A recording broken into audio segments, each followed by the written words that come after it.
For all your photo, video, and voiceover needs, check out the fine folks at Blueberry Productions. They will take good care of you. If you don't believe me, you can see for yourself. Check out their work at blueberryproductions.tv, the Facebook page, Blueberry Productions, also a Vimeo page, a YouTube page, and it's Blueberry, BLUBERRY, Prod on Twitter. Check them out today. Blueberry Productions, great people, great work, great service. Hey there, your yard took a real beating this summer. Luckily, Scott's Turf Builder Winter Guard has your back. Just feed your grass with Scott's again this fall when the air is cool and the soil is warm. It's the perfect time to give your lawn a boost. If you do, Winter Guard will give your yard the nourishment it needs to help weak, thin grass recover and support root growth, giving you a greener, more resilient lawn both now and next spring. Guaranteed. Grab a bag of Scott's Turf Builder Winter Guard today. You'll be back to barbecuing in no time. This is a Scott's Yard. Hey parents, we all try to be extra careful with our children in the car, but then we get an important call or text. Remember, our children are watching. Make every drive a good example. Be in the zone. Turn off your phone. Visit childrenshospital.vanderbilt.org/BITZ to learn more about our Teen Driver Safety Program. Brought to you by Monroe Carroll Jr. Children's Hospital at Vanderbilt, the Ford Motor Company Fund, and the Allstate Foundation. Hello, my name is Travis Williams, President and CEO of Academics and Athletic Consulting, focusing on educating and empowering tomorrow's collegiate athletic leaders. My passion is for the education and genuine concern and care for today's student athlete. It's the centerpiece of my life's work. A college education, both in and out of the classroom, is a truly rewarding benefit. For more information on AAC, you can go to www.academicsandathleticsconsulting.com. Once again, www.academicsandathleticsconsulting.com. Or you can follow me on Facebook at Academics and Athletic Consulting, or Twitter at Coach TWill24, or Instagram Travis L. Williams 24. Or you can call me at 404-542-6079. Once again, AAC is very proud to partner with J.R. McHenry of the Bossman Radio Show, covering sports and entertainment across the country. Please tune in weekly for informative, entertaining, and expert analysis on today's sports and entertainment topics. Thank you.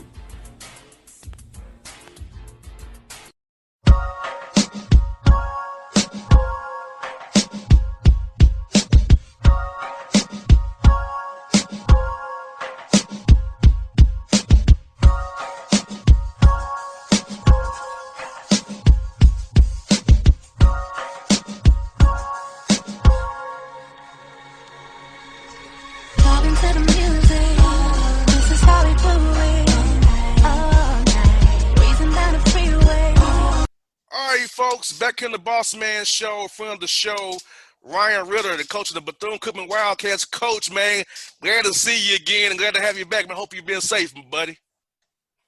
Man, it's great to see you. Great to be back. Always enjoy our conversations pre-season.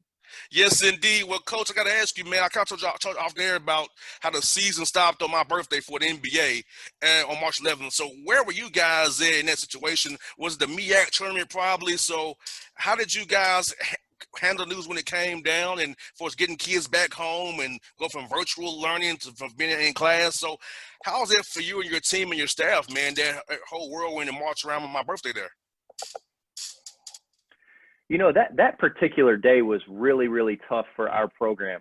We had 6 seniors, and we had a good regular season, but we really felt like we were playing our best basketball. You know, had won, I think, 6 out of 7 going into the tournament, and those 6 seniors had finally really come into their own, and we were eating pregame meal 3 hours before our first round game, and we're told that our season was coming to an end. So obviously the basketball side was really tough, but you know, those 6 guys that have put so much blood, sweat, and tears, that was tough to see their college career in that way, because so many questions they have at that time of, well, you know, coach, what do I have eligibility? Do I go get a job? Am I trying to play professionally? And you know, that can be overwhelming for a 21, 22-year-old kid. So that particular day was tough on our program.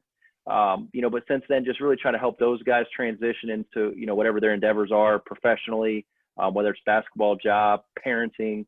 And then also try to regroup with the guys we got coming back.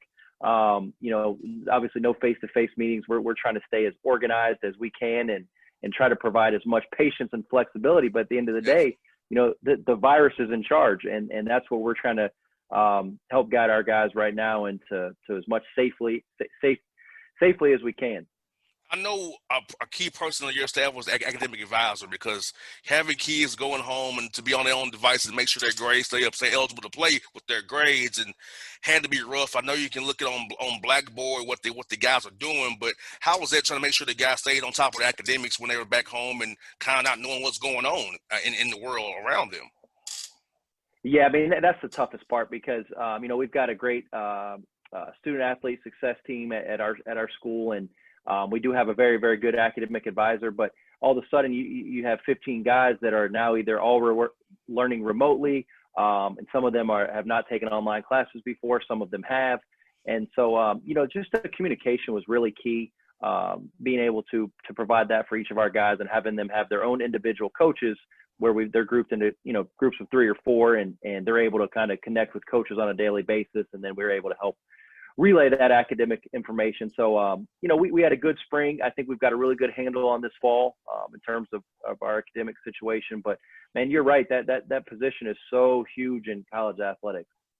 And I know the parents are probably even talking to you more than ever now because of all the uncertainty. So how's the parent involvement been in getting closer to the parents again after you recruited the guys or the parents and you kind of reconnecting again is kind of make sure that their young man is okay? So how's that been dealing with the parents here and all their concerns about the question with the virus and when the guys are coming back on campus and are you going to play? How's that process been?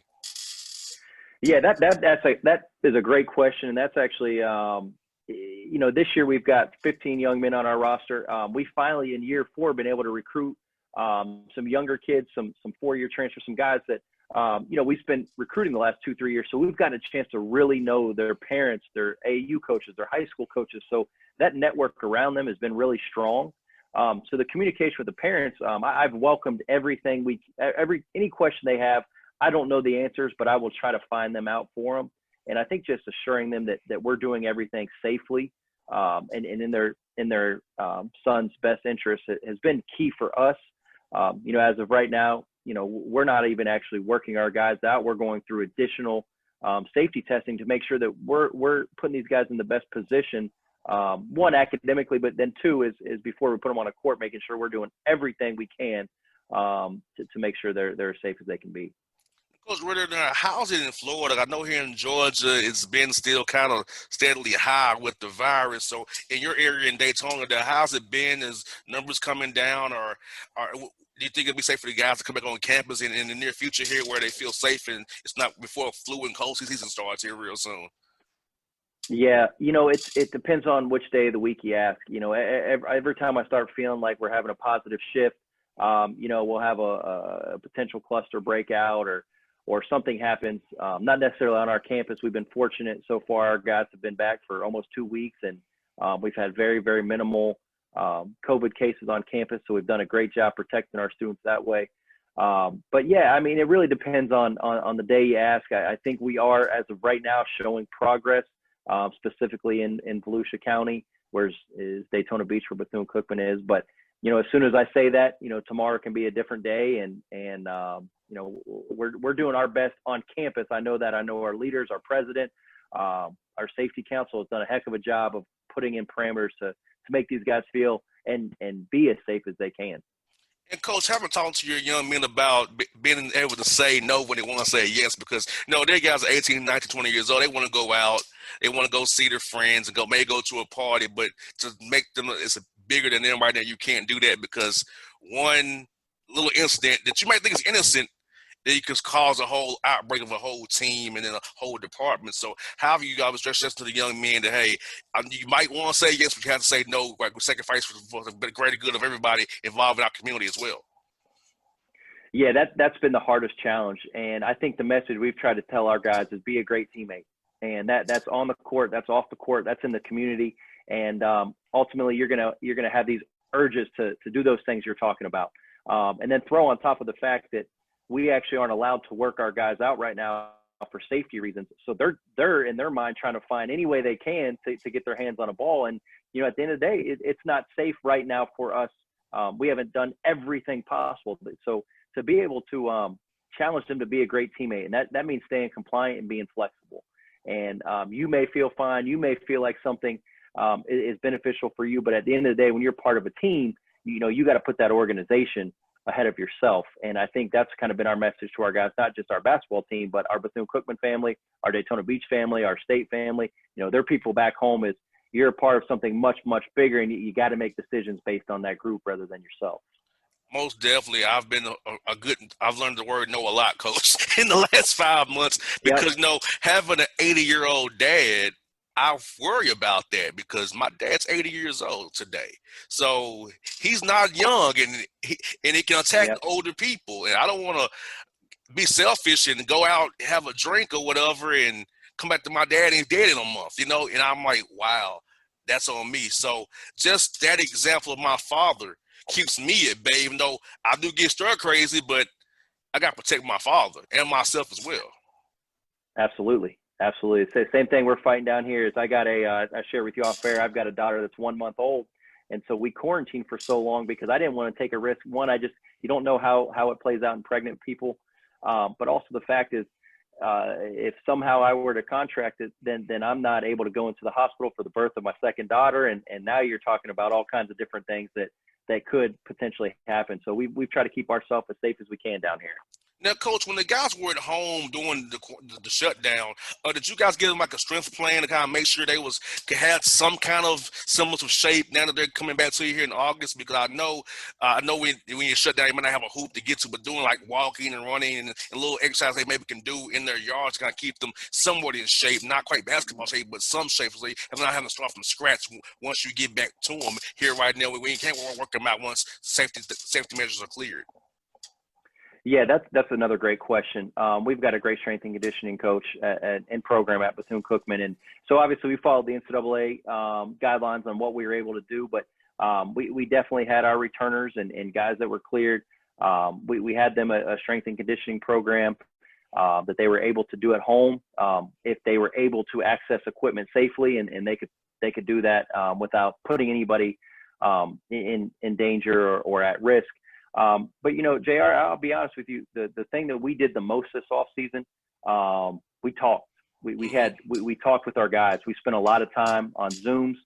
We talked about social injustices. We talked about things that we could do to make a difference outside of basketball. And sometimes we become so consumed with the sport that the season comes and wins and losses and this, and you really sometimes forget to connect with guys. And so really the last 3 months, we spent a lot of time understanding each person on our team and how we can help each other, but ultimately how we can help this nation as we go forward. And Coach, you bring up a great point, social justice issues. Because I've taken charge using my show once George Floyd happened to discuss these issues because I felt a need. And my father grew up in the civil rights era. My father grew up in Atlanta when it was segregated, where he couldn't cross the railroad tracks after dark. So talking to my father, I felt I needed to use my platform, which I got from 1.1 million listeners from Chattanooga to Macon. So I have to use this for good. So I felt like, that burden to say, hey, I got to do this for everybody because people like me. My dad was a barber, Coach Ritter. So from day one, I'm writing to different people all day long. So I don't care who I can do with anybody because I'm used to my father. So I have to use the gift that I got as a young man for good with the radio show. So I feel like it's so important that we use sports to bring us together because sports has been a unifying force in our society and in our country. Yeah, I think you're right on the money, and I've got a unique perspective. I'm a white guy at a HBCU coaching young Black athletes, and for me it's been so eye opening, and working at HBCU has been educational for me to really understand. You grow up playing basketball, you understand different perspectives, you understand diversity, but to really sit down and understand. I'm not Black. I'm looking at you right now. You can see I will never be Black. I don't know what it's like to stand in your shoes, but to be able to empathize and understand, man, what does systemic racism mean? What do these words and what does inequality really look like? What is white privilege? For me to sit down and have these real conversations that I thought I knew so much about has been great to help hopefully help put us on a platform to help continue to change some of these things.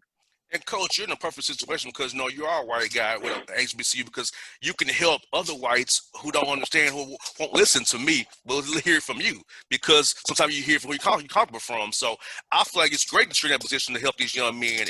And how have those calls been with the players on Zoom, trying to educate them and educating you and educating each other? Because I feel like the more we talk about these uncomfortable things, that's how we really enact and go and get change we want for everybody involved. Yeah, you know what? If it depends on the call. Some of them have been extremely emotional, sad, almost frustrated, angry, and then you have some uplifting moments. You see hope. You see potential change. But as of events as of recent as yesterday, the last couple of days, it kind of puts in perspective where we are as a country, and it's sad. Just to be point blank, I said in a meeting, our first team meeting last week, and one of my favorite guys, I won't use his name, but he's a big black dude with long hair and tattoos. And he standing up and he said, "Coach, why do people hate me? Because of the way I look." And I mean, you want to talk about melting someone's heart. I just hugged him and I said, "Man, I hope my daughters get to grow up to marry someone like you." And that's the stories we got to get out to the general public of. I think a lot of times white people in particular are scared of what they don't know, and they're scared of the unknown. Well, there's so many times there's not real genuine relationships between black and white people. They don't want to understand or empathize where someone's come from.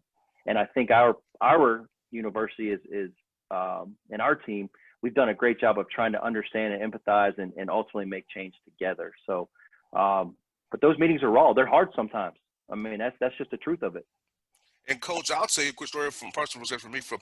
I didn't meet my first white kid to 94. I was 7 years old. So it took travel baseball for me to get introduced to white kids. I never met them since I was 7 years old, Coach. And so I know how sports can help us understand each other. And it could be an example for our country, because when you play sports, it's not about JR, a black guy, Ryan, a white guy. We're trying to win together.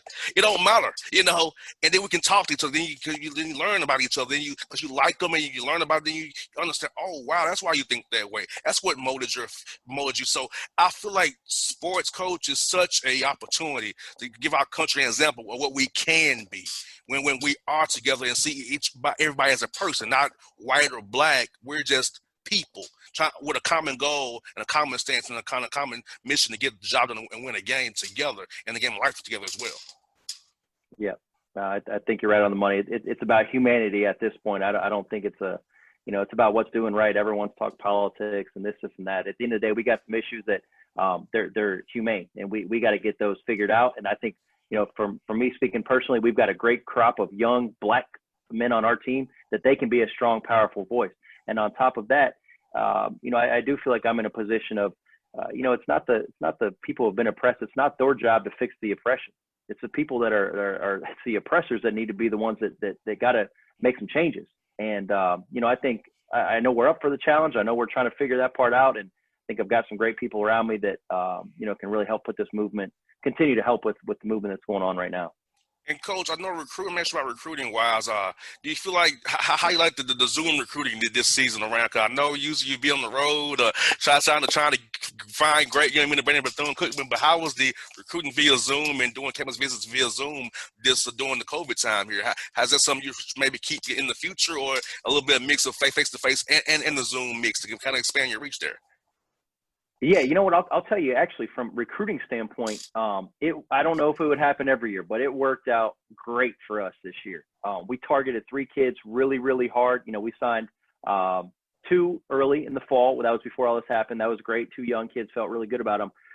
But come Christmas time, we really targeted 2 guys during Christmas, and then when the season ended, we targeted a Division I transfer. And so there was 3 guys that we were just on every single day. And we built a heck of a relationship with them and the people around them. And, when it came to decision time, and I'll just be transparent with you, we don't have the nicest facilities. We don't have some of the nicest bells and whistles on campus, but we got genuine people that want to make a difference. And so when it came to decision time, when you just make decisions based on relationships, we got those 3 kids that we had put a lot of time and effort where sometimes when you're younger, you may choose, a facility or something, a uniform that's maybe not as important long run. So for us, man, it actually worked out great. We targeted the guys, we got who we wanted, and we're fired up about them. Oh, definitely. And also, Coach, I'm worried about you guys for this reason because I've seen some of these guarantee game contracts. I got a few of them in my email with that whole if you got fans, it's this number. If you don't have it, this number.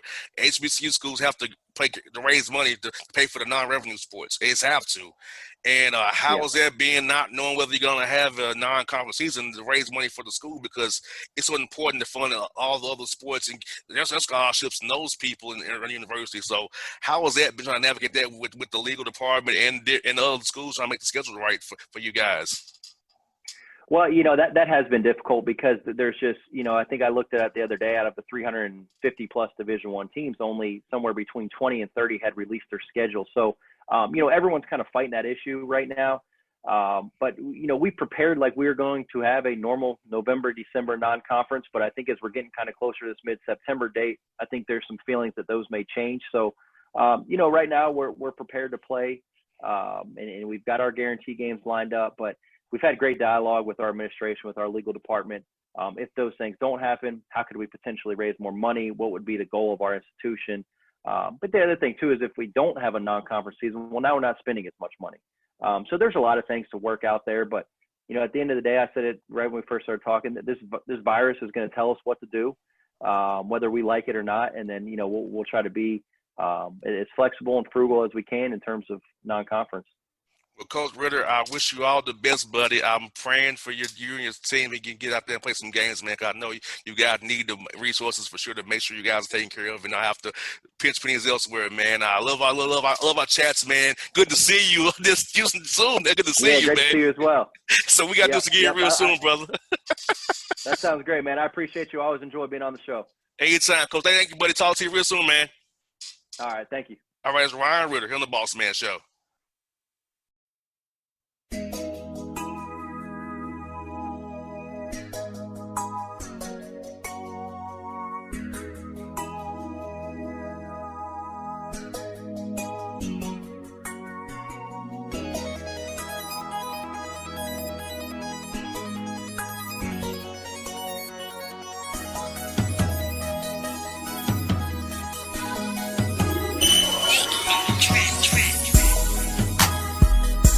Hip-hop fans, I got a great album for you.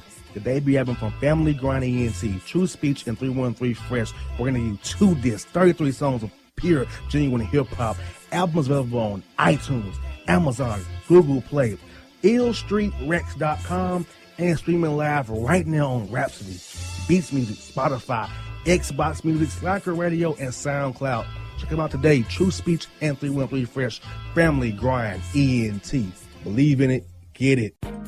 A gorgeous tan from Suntan City gives you an inner glow that relights the fire when you run into your first crush. Vicky, who was that? An old boyfriend. Lucky you just tanned at Suntan City. Lucky he's single. We're doing lunch tomorrow. Won't be single for long then. During Tour of the City, try all 5 tans, including spray tan, for just $4.99. Restrictions may apply. Click to buy now. Suntan City, let yourself shine. When you're a teen, you finally get to make some of your own decisions. Who are you going to hang out with? What do you want to be? Are you going to glance at that text while driving? Remember, a split second is all it takes for something tragic to happen. Be in the zone. Turn off your phone. Visit childrenshospital.vanderbilt.org/BITZ to learn more about our teen driver safety program. Brought to you by Monroe Carroll Jr. Children's Hospital at Vanderbilt, the Ford Motor Company Fund, and the Allstate Foundation. It's maybe the night that my dreams might let me know. All the stars are closer. All the stars are closer. Tell me what you gonna do to me. Confrontation ain't nothing new to me. You could bring a bullet, bring a sword, bring a morgue, but you can't bring the truth to me. Alexa, play Kendrick Lamar and SZA. Okay. Maybe the night that my dreams might let me know. All the stars are closer. With Amazon Music, a voice is all you need.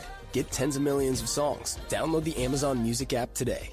Yeah, it's your man JC, the host with the most, baby, and it goes down each and every Saturday night right here in the city of Memphis. That's right, y'all. It goes down at Clicks Sports Bar Memphis, baby.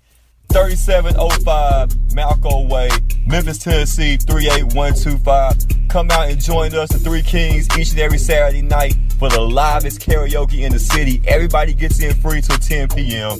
Only $5 after.